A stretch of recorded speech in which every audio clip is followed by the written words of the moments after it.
Good morning and welcome to morning meditation. We're on Psalm 52. God shall likewise destroy them forever. He shall take thee away and pluck thee out of thy dwelling place and root thee out of the land of the living. The righteous also shall see and fear and shall laugh at him. Lo, this man made not God his strength, but trusted in the abundance of his riches and strengthened himself in wickedness. But I am like a green olive tree in the house of God. I trust in the mercy of God forever and ever. I will praise thee forever and ever, because thou hast done it. And I wait only on thy name, for it is good before thy saints. Just a couple of thoughts struck me this morning as I was reading through this and praying over it. Number one, many times I've heard people say, why do bad things happen to good people? Or, why does it seem like the wicked prosper and become rich and seem to live a long life, but good people seem to die young? Well, a couple of things we can point out scripturally. Psalm 73, David had the same problem, and his answer from the Lord is that he had set them in a slippery place. Now, what it's going to come down to is whether you and I are going to trust the Word of God or trust what we can see, hear, and experience. Far too many Christians live by experience, emotion, rather than by Bible principle. Right here, God says that He's going to take care of the wicked. Now, it may not be on our timetable, but just remember this. This is the only heaven the wicked people are going to know. And that really ought to change our perspective toward the unsaved, toward the wicked, toward the God haters.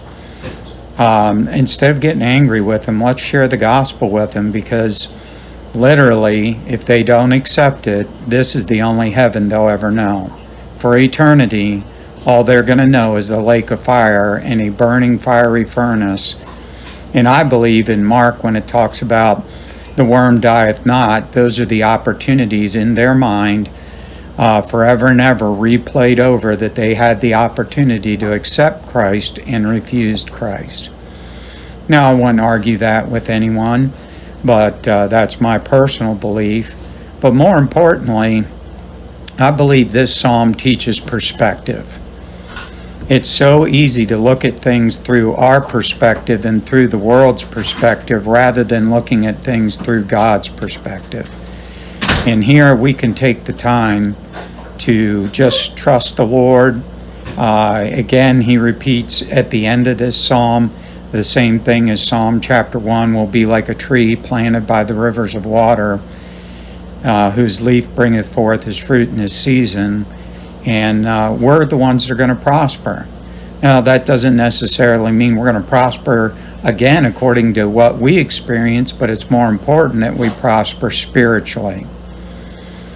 Ask yourself this question: is it more important that I'm more like Christ tomorrow, or that I have more in my bank account? Is it more important that I'm more like Christ tomorrow, or that I have great health? Is it more important that I'm more like Christ tomorrow, or I've got a bright, brand new car in the driveway? Really, I just want to hammer home this truth of perspective. No, we don't see it all. But one of my favorite illustrations, my pastor, Dr. Jack Hiles, when he was little, his mother did needlepoint. And he would come in and look up underneath and see all the tangled threads and say, it looks like a mess down here. And she would shoo him outside, and he would come back in impatiently and still say it looked like a mess. And she would shoo him back outside. And then a few minutes later, she'd bring him back in. And what looked like a mess from his perspective was a beautiful tapestry of a sunset or a sailing boat on the water. The tapestry of your life and the tapestry of my life is in God's hand, and his needlework sometimes is going to appear like tangled threads to us. And we're not going to understand them. But I believe Psalm 52 says, even if you don't understand, just trust in the Lord. It is going to work out right. And even if the unrighteous seem to get everything they want in this life, that's all they're going to get is this life. Christian, we're supposed to be living for eternity. Let's live with eternity in mind. God bless you and have a wonderful day.